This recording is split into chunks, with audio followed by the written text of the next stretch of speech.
Welcome to Zion Analysis, ladies and gentlemen. Leaked details emerge that Fred Matiangi is now ready to use global poll experts ahead of 2027 presidential election and is ready to fight with William Ruto in the ballot. Without wasting of time, let me read what our newspaper have revealed to us. Kenyan newspapers review Matiangi hires global poll experts ahead of 2027 presidential election. On Monday, November 18th, the National Dailies reported on President William Ruto's battle for the Mount Kenyan voting bloc. Then the Standard, Gacha is saying, is life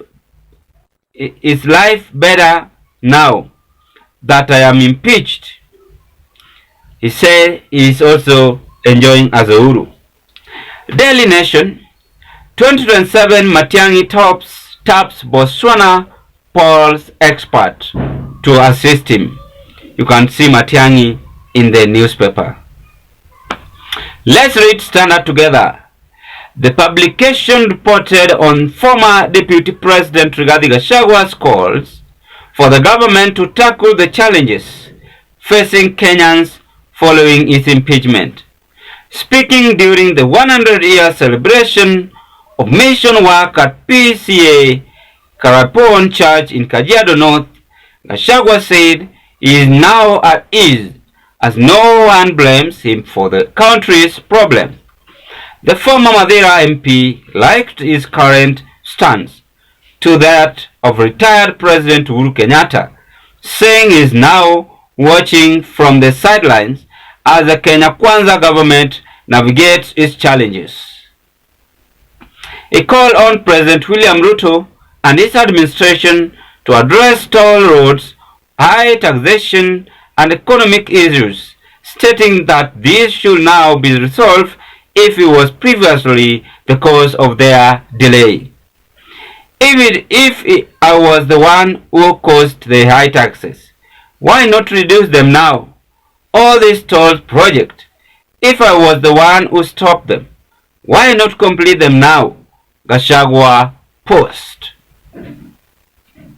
The Daily Nation, the publication reported on former Interior Cabinet Secretary Fred Matiangi's 2027 presidential bid. The former Interior CS has procured the services of a global lobbyist group to steer his presidential bid. According to the Nation, Matiangi hired the consultant group that helped deliver victory for Dumaboko, the recently elected Botswana president. On July 13th, Matiangi signed a contract with the Canadian lobbying firm Dickens and Madison, which is led by former Israeli Mossad agent and controversial lobbyist Irene Ben-Manesh.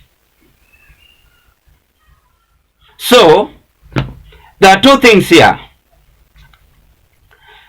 The first one, Gachagua is on Ruto's neck. Gachagua is saying, when I was in the government, you are complaining that I am the one making you to implement every taxation. Now, because you've impeached me, why are you still overtaxing Kenyans? Because I was the problem. Now work to the people in the Republic of Kenya. The second thing is that Fred Matiangi is not trusting William Ruto in the ballot. He have declared himself that 2027 is going to be presidential candidate. This is going to be a very nice battle. And by the way, if Ruto is not keen, Matiangi is going to outshine him without fear of contradiction. Matiangi is not someone whom Ruto will joke with, unless Ruto rigged at the IBC. So you see, that is why Matiangi is bringing his own expert, Botswana, to assist him to completely destroy William Ruto's administration. When I look at this, even central people might vote Matiangi. What if this combination, Fred Matiangi, Rigathi Gachagua, or Matiangi, Kalonzo Musyoka, or Matiangi with any other person? Obvious, Ruto is going to see dust, because it is obvious that Kenyans are going to vote Fred Matiangi, more so Nyanza people. And that is why my friend Abdullahi is encouraging William Ruto to set his eyes in Western and Nyanza vote. Why? It's because before things change or twist very fast, Ruto must secure his vote for 2027 if you want to be safe. So let us just be brief and look at the consequences which might make Fred Matiangi not to make it in the ballot. Number one, which party is Matiangi going to use? Which party is he going to use?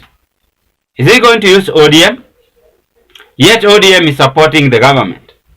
And if ODM is supporting the government, ODM will ensure that the government retain its position. So they are still going to play with Matiangi. The second one, how is Matiangi going to make its ground not to be hostile when it's come to campaign or vote hunt in the Republic of Kenya? Those are the consequences which Matiangi should also check. The third one, is Matiangi going to trust some of the IBC officials?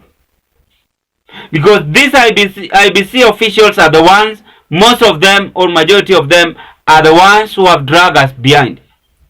They love money and they are easy to be bribed, which is not even allowed in the constitution. They are easy to be bribed. People like Wafula Chebukati, they are after money. Look at where he is right now. The money he was bribed, or the money he had been using, he had been given for all those periods he had been there in the IBC, is not even helping him. He is seriously sick because of what we call human greedy. You love yourself, thinking that you are immortal. Not that I'm happy on Wafula Chebukati's sickness. Sickness is not anyone's person. But sometimes our character might drive us to get or to acquire many diseases which we are not expecting. For the truth of the matter is that Matiangi had been bribed for the period he was there, or is still there. I don't know if they had appointed, they had appointed the chairman. I think that Isaac Hassan, or I had not analyzed it, but some of my colleagues had analyzed. So those are the things Matiangi should check out. What about William Ruto? William Ruto is going to treat Fred Matiangi as his enemy.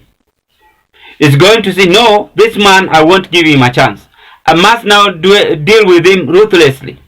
Because if I will give him a chance, he's going to revenge on me.